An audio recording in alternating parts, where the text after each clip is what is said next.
সেদিন ছিল আমার বড়দি আর দাদার দ্বিতীয় বিবাহবার্ষিকী। তাই বিবাহবার্ষিকী উপলক্ষে গিয়েছিলাম আমার বড়দিভাইকে ছোট্ট একটা সারপ্রাইজ দেওয়ার জন্য। হ্যালো এভরিওয়ান, কেমন আছেন?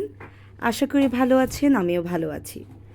সেদিন আমরা বড়দিকে না জানিয়ে দিদিকে একটি সারপ্রাইজ দিতে গিয়েছিলাম।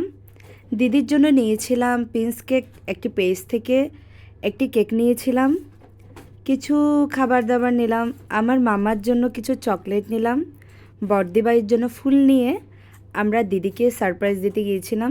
দেখুন দিদির রিয়াকশানটা কেমন।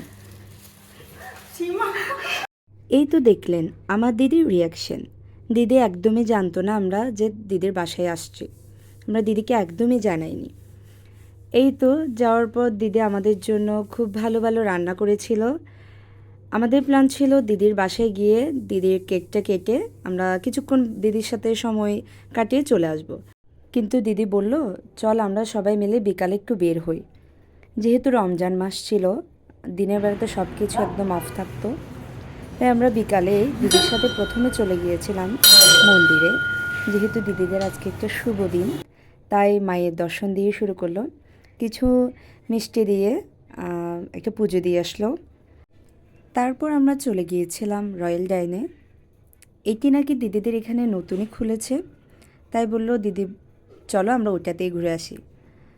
এই তো রয়্যাল ডাইনের চারপাশের পরিবেশ আমার কাছে খুবই ভালো লেগেছে। যেহেতু দুপুরে আমরা এত ভারী ভারী খাবার খেয়েছি, পেটে তেমন একটু জায়গাও ছিল না, তবুও দিদি বলল হালকা কিছু খা।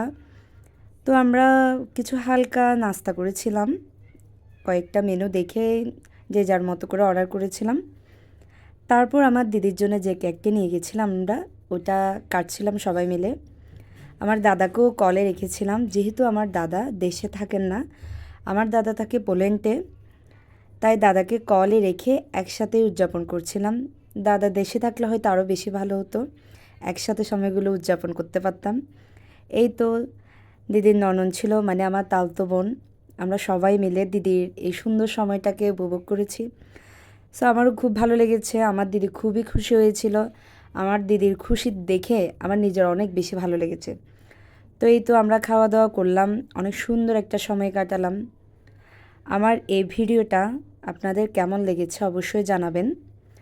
আর আমার দিদি দাদার জন্য অবশ্যই আশীর্বাদ করবেন সবাই, যাতে ওরা সামনের সময়গুলা এভাবে একসাথে খুব ভালোভাবে কাটিয়ে দিতে পারে। আজকের আমার এই ভিডিওটা এখানেই শেষ করছি। সবাই ভালো থাকবেন, সুস্থ থাকবেন, আর আমার পরবর্তী ভিডিও দেখার জন্য লাইক, কমেন্ট, শেয়ার করবেন। টাটা।